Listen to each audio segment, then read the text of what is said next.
Commerce family, welcome back. നിങ്ങൾ എല്ലാവരും എക്സാമിന് വേണ്ടി പ്രിപ്പയർ ചെയ്യുന്ന സമയമായിരിക്കും. ബിസിനസ് സ്റ്റഡീസിൽ നമുക്ക് 11 ചാപ്റ്റേഴ്സ് ആണ് പഠിക്കാനായിട്ടുള്ളത്. അപ്പോൾ ഈ 11 ചാപ്റ്റേഴ്സിൽ ഏറ്റവും ലാസ്റ്റ് ചാപ്റ്റർ എന്ന് പറയുന്നത് ഇന്റർനാഷണൽ ബിസിനസ് ആണ്. ഇന്റർനാഷണൽ ബിസിനസ്സിൽ കുറച്ച് ടോപ്പിക്സ് അങ്ങ് മാറ്റി വെച്ച് കഴിഞ്ഞാൽ ഈസി ചാപ്റ്റർ ആയിട്ട് നമുക്ക് പറയാൻ പറ്റും. പക്ഷെ അതിലുള്ള കുറച്ച് ടോപ്പിക്സ് കൊണ്ട് തന്നെ നമ്മൾ ആ ചാപ്റ്റർ അല്ലെങ്കിൽ ആ ടോപ്പിക്സ് സ്കിപ്പ് അടിക്കാനുള്ള ചാൻസ് ഉണ്ട്. അതുപോലെ തന്നെ ടഫ് ചാപ്റ്റേഴ്സിന്റെ ഏരിയാസിലായിരിക്കും ഇന്റർനാഷണൽ ബിസിനസ്സിനെ നമ്മൾ പ്ലേസ് ചെയ്തിട്ടുണ്ടാവും അല്ലെ. ഈസി ചാപ്റ്റേഴ്സ്, ടഫ് ചാപ്റ്റേഴ്സ് എന്നൊക്കെ പറയുമ്പോൾ ഇന്റർനാഷണൽ ബിസിനസ് ടഫ് ചാപ്റ്റേഴ്സിലായിരിക്കും കിടക്കുന്നുണ്ടാവുക. അതെന്തുകൊണ്ടാ? ഇങ്ങനെയുള്ള കുറച്ച് ടോപ്പിക്സ് കൊണ്ടാണ്. അങ്ങനെ നിങ്ങൾക്ക് പഠിക്കാൻ കുറച്ച് ബുദ്ധിമുട്ടായിട്ട് തോന്നുന്ന ഒരു ടോപ്പിക്കാണ് export and import procedures and documentation എന്ന് പറയുന്നത്. നോക്കിക്കഴിഞ്ഞാൽ കാണാൻ പറ്റും ഒരുപാട് പോയിന്റ്സ് ആണ് അല്ലെ, 18 പോയിന്റ്സ് ആണ് ഇതിന്റെ അണ്ടറിൽ പഠിക്കാനുള്ളത്. പക്ഷെ ഈ ഒരു ചാപ്റ്റർ വെയിറ്റേജ് എന്ന് പറയുന്നത് വെറും 4 മാർക്കാണ്. അപ്പൊ എന്തായാലും 4 മാർക്കിന് ചോദിച്ചു കഴിഞ്ഞാൽ ഇത്രയൊന്നും എഴുതേണ്ട കാര്യം ഉണ്ടാവില്ല, അപ്പൊ ചോദിക്കോ എന്നുള്ള ഡൗട്ടും കാര്യങ്ങളൊക്കെ നിങ്ങൾക്ക് ഉണ്ടാവും അല്ലെ. ആക്ച്വലി ഇമ്പോർട്ട് പ്രൊസീജിയറും എക്സ്പോർട്ട് പ്രൊസീജിയറും ഡയറക്റ്റ് അങ്ങനെ എക്സാമിന് ചോദിച്ചിട്ടില്ല. മേ ബി ചോദിക്കാം. എന്നിരുന്നാലും ഇത്രയും പഠിക്കാൻ ബുദ്ധിമുട്ടായതുകൊണ്ട് തന്നെ ഇതിൽ കുറച്ച് ഡോക്യുമെന്റ്സ്, ഇമ്പോർട്ടന്റ് ആയിട്ടുള്ള ഇമ്പോർട്ട് ഡോക്യുമെന്റ്സും അതുപോലെ തന്നെ എക്സ്പോർട്ട് ഡോക്യുമെന്റ്സും നിങ്ങൾ പഠിക്കേണ്ടതായിട്ടുണ്ട്. ഇപ്പൊ എക്സാമിന് ചോദിക്കുന്നുണ്ടാവുക ഇതുപോലുള്ള ക്വസ്റ്റ്യൻസ് ആയിരിക്കും. Which among the following is a document relating to the payment in international business. International ബിസിനസ്സിന് യൂസ് ചെയ്യുന്ന പേയ്മെന്റ്സ് ഏതൊക്കെയാണ്, പേയ്മെന്റിന് യൂസ് ചെയ്യുന്ന ഡോക്യുമെന്റ്സ് ഏതൊക്കെയാണ്, അതുപോലെ തന്നെ എക്സ്പോർട്ട് ഡോക്യുമെന്റ്സ് അല്ലാത്തത് ഏതാണ്. അപ്പൊ നമ്മൾ എന്തറിഞ്ഞിരിക്കണം? എക്സ്പോർട്ട് ഡോക്യുമെന്റ്സ് ഏതൊക്കെയാണ്, ഇമ്പോർട്ട് ഡോക്യുമെന്റ്സ് ഏതൊക്കെയാണെന്ന് അറിഞ്ഞിരിക്കണം അല്ലെ. അപ്പൊ നിങ്ങൾ ഈ ഒരു ഭാഗത്ത് നിന്ന്, അതായത് ഇമ്പോർട്ട് പ്രൊസീജിയറിനും എക്സ്പോർട്ട് പ്രൊസീജിയറിനും എല്ലാ കാര്യങ്ങളും പഠിക്കണം എന്നില്ല. പക്ഷെ കുറച്ച് ഡോക്യുമെന്റ്സ് അല്ലെങ്കിൽ കുറച്ച് ടേംസ് പഠിച്ചു വെക്കേണ്ടതായിട്ടുണ്ട്. ഏതൊക്കെയാണ് ടേംസ് എന്ന് നോക്കാം അല്ലെ. ഫസ്റ്റ് വൺ പ്രൊഫോമ ഇൻവോയ്സ് ആണ്. എന്താണ് പ്രൊഫോമ ഇൻവോയ്സ്?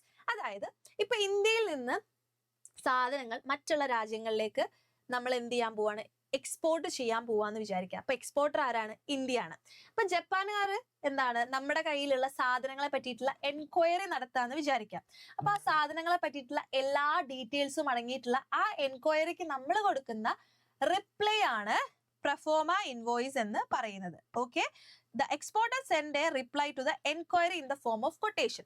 അപ്പൊ ആ ഒരു പ്രൊഡക്റ്റിനെ പറ്റിയിട്ടുള്ള എല്ലാ ഡീറ്റെയിൽസും അതിൽ അടങ്ങിയിട്ടുണ്ടാവും. സെക്കൻഡ് വൺ എന്താണ്? ഇന്റന്റ്. എന്താണ് ഇന്റന്റ്? ഇപ്പൊ ജപ്പാൻ എന്ത് ചെയ്തു? നമുക്ക് ഒരു ഓർഡർ പ്ലേസ് ചെയ്തു, എല്ലാ ഡീറ്റെയിൽസും ചോദിച്ച് എൻക്വയറി നടത്തി, നമ്മൾ പ്രൊഫോമ ഇൻവോയ്സ് അയച്ചു.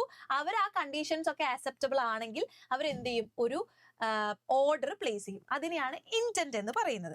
അതുപോലെ തന്നെ ലെറ്റർ ഓഫ് ക്രെഡിറ്റ്. ഇപ്പൊ നമ്മൾ എന്താ വിചാരിക്കുകയാണ്, ജപ്പാൻകാർ എന്ത് ചെയ്തു? ഓർഡർ പ്ലേസ് ചെയ്തു. അപ്പൊ നമ്മൾ എന്ത് ചെയ്യണം? സാധനങ്ങൾ കൊടുക്കണം. സാധനങ്ങൾ കൊടുത്താൽ മാത്രം മതിയോ? പോരാ, സാധനങ്ങൾക്കുള്ള പൈസ നമുക്ക് കിട്ടണം അല്ലെ. നമ്മൾ ഇന്ത്യയിൽ നിന്ന് സാധനങ്ങൾ ജപ്പാനിലേക്ക് അയച്ചു, പൈസ കിട്ടണം. അത് നമുക്ക് എന്ത് വേണം? ഒരു ഗ്യാരണ്ടി വേണം അല്ലെ. സാധനങ്ങൾ അവിടെ എത്തിയിട്ടേ നമുക്ക് പൈസ കിട്ടുള്ളൂ. അപ്പൊ ആ പൈസ തരാം, സാധനങ്ങൾ അവിടെ എത്തിക്കഴിഞ്ഞാൽ പൈസ തരാം എന്ന് പറഞ്ഞുകൊണ്ട് ജപ്പാനുകാരുടെ, അതായത് ജപ്പാൻ എന്ന് പറയുമ്പോൾ ഇമ്പോർട്ടർ ആണ്, ഇമ്പോർട്ടറുടെ ബാങ്ക് ഗ്യാരണ്ടി ചെയ്യുന്ന എന്താണ്? ഒരു ഡോക്യുമെന്റ് ആണ് ലെറ്റർ ഓഫ് ക്രെഡിറ്റ് എന്ന് പറയുന്നത്. ഇത് ഇമ്പോർട്ടന്റ് ആണ്. ലെറ്റർ ഓഫ് ക്രെഡിറ്റ് എപ്പോഴും ചോദിക്കാറുണ്ട്.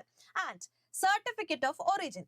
സർട്ടിഫിക്കറ്റ് ഓഫ് ഒറിജിൻ എന്ന് പറഞ്ഞു കഴിഞ്ഞാൽ ഗുഡ്സ് എവിടെയാണ് പ്രൊഡ്യൂസ് ചെയ്തിട്ടുള്ളത് എന്ന് പറഞ്ഞുകൊണ്ടുള്ള ഡോക്യുമെന്റ് ആണ് സർട്ടിഫിക്കറ്റ് ഓഫ് ഒറിജിൻ. എവിടെയാണ് മാനുഫാക്ചർ ചെയ്തത്, ഏത് കൺട്രിയിലാണ് മാനുഫാക്ചർ ചെയ്തത് എന്ന് പറഞ്ഞുകൊണ്ടുള്ള ഡോക്യുമെന്റ് ആണ് സർട്ടിഫിക്കറ്റ് ഓഫ് ഒറിജിൻ. ഷിപ്പിംഗ് ഓർഡറും അതുപോലെ തന്നെ ഷിപ്പിംഗ് ബില്ലും. ഷിപ്പിംഗ് ബില്ല് എന്ന് പറഞ്ഞു കഴിഞ്ഞാൽ എക്സ്പോർട്ടിന് പെർമിഷൻ കൊടുത്തുകൊണ്ട് കസ്റ്റംസ് ഒക്കെ ക്ലിയർ ചെയ്തെന്ന് പറഞ്ഞിട്ടുള്ള കസ്റ്റം ഓഫീസിന്റെ മെയിൻ ഡോക്യുമെന്റ് ആണ്, അല്ലെങ്കിൽ കസ്റ്റംസ് ഓഫീസ് പ്രൊവൈഡ് ചെയ്യുന്ന, ഇഷ്യൂ ചെയ്യുന്ന മെയിൻ ഡോക്യുമെന്റ് ആണ് ഷിപ്പിംഗ് ബില്ല് എന്ന് പറയുന്നത്. ഇനിയിപ്പോ അതുപോലെ തന്നെ ഷിപ്പിംഗ് ഓർഡർ എന്ന് പറഞ്ഞു കഴിഞ്ഞാൽ നമ്മൾ ക്യാപ്റ്റൻ ഓഫ് ദ ഷിപ്പിന് കൊടുക്കുന്ന ഇൻസ്ട്രക്ഷൻ ആണ്. അതായത് കസ്റ്റംസ് ക്ലിയറൻസ് ഒക്കെ കഴിഞ്ഞു, ഗുഡ്സ് റിസീവ് ചെയ്യാൻ വേണ്ടി അല്ലെങ്കിൽ ഗുഡ്സ് ആക്സെപ്റ്റ് ചെയ്യാൻ പറഞ്ഞുകൊണ്ടുള്ള ഇൻസ്ട്രക്ഷൻ ആണ് ഷിപ്പിംഗ് ഓർഡർ എന്ന് പറയുന്നത്. അതുപോലെ തന്നെയാണ് bill of lading. Bill of lading എന്ന് പറഞ്ഞു കഴിഞ്ഞാൽ എന്താണ്? Shipping company, bill of lading which serves as an evidence that the shipping company has accepted the goods for carrying to the designated destination. എങ്ങോട്ടാണോ goods നമുക്ക് എന്താണ് carry ചെയ്യേണ്ടത് അല്ലെങ്കിൽ കയറ്റുമതി ചെയ്യേണ്ടത്, അത് ഷിപ്പിംഗ് കമ്പനി ആക്സെപ്റ്റ് ചെയ്തു, അത് അവിടെ എത്തിച്ചോളാം എന്ന് പറഞ്ഞുകൊണ്ടുള്ള ഷിപ്പിംഗ് കമ്പനി ആക്സെപ്റ്റ് ചെയ്തിട്ടുള്ള എവിഡൻസിനെയാണ് ബിൽ ഓഫ് ലേഡിംഗ് എന്ന് പറയുന്നത്. ഇതും സെപ്പറേറ്റ് ആയിട്ട് 2 മാർക്കിനൊക്കെ ചോദിക്കാറുണ്ട്. എന്താണ് ബിൽ ഓഫ് ലേഡിംഗ് എന്ന് പറഞ്ഞാൽ?